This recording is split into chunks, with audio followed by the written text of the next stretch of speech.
السلام علیکم ورحمۃ اللہ وبرکاتہ۔ بسم اللہ الرحمن الرحیم، نحمده ونصلی علی رسولہ الکریم، اما بعد۔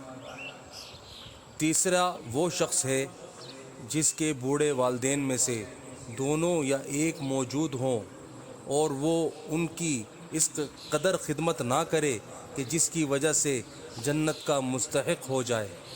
والدین کے حقوق کی بھی بہت سی احادیث میں تاکید آئی ہے۔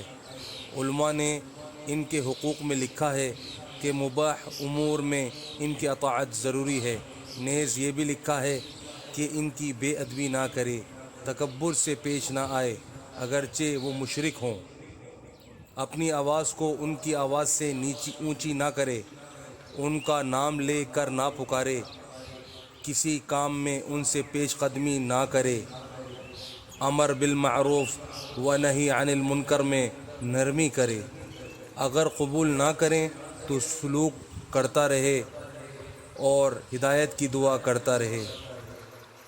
غرض ہر بات میں ان کا بہت احترام ملحوظ خاطر رکھے۔ ایک روایت میں آیا ہے کہ جنت کے دروازوں میں سے بہترین دروازہ باپ ہے، تیرا جی چاہے اس کی حفاظت کر یا اس کو ضائع کر دے۔ ایک صحابی رضی اللہ عنہ نے حضور اکرم صلی اللہ علیہ وسلم سے دریافت کیا کہ والدین کا کیا حق ہے، تو آپ صلی اللہ علیہ وسلم نے فرمایا کہ وہ تیری جنت ہیں یا جہنم، یعنی ان کی رضا جنت ہے اور ان کی ناراضگی جہنم۔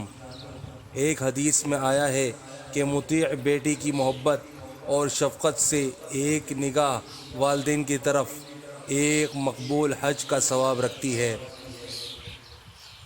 ایک حدیث میں ارشاد ہے کہ شرک کے سوا تمام گناہوں کو جس قدر دل چاہے اللہ معاف فرما دیتے ہیں، مگر والدین کی نافرمانی کا مرنے سے قبل دنیا میں ہی وبال پہنچاتے ہیں۔ ایک صحابی رضی اللہ عنہ نے عرض کیا کہ میں جہاد میں جانے کا ارادہ کرتا ہوں۔ حضور صلی اللہ علیہ وسلم نے دریافت فرمایا کہ تیری ماں زندہ ہیں؟ انہوں نے عرض کیا کہ زندہ ہیں۔ حضور صلی اللہ علیہ وسلم نے فرمایا ان کی خدمت کر کے ان کے قدموں کے نیچے تیرے لیے جنت ہے۔ ایک حدیث میں ہے کہ اللہ کی رضا باپ کی رضا میں ہے اور اللہ کی ناراضگی باپ کی ناراضگی میں ہے۔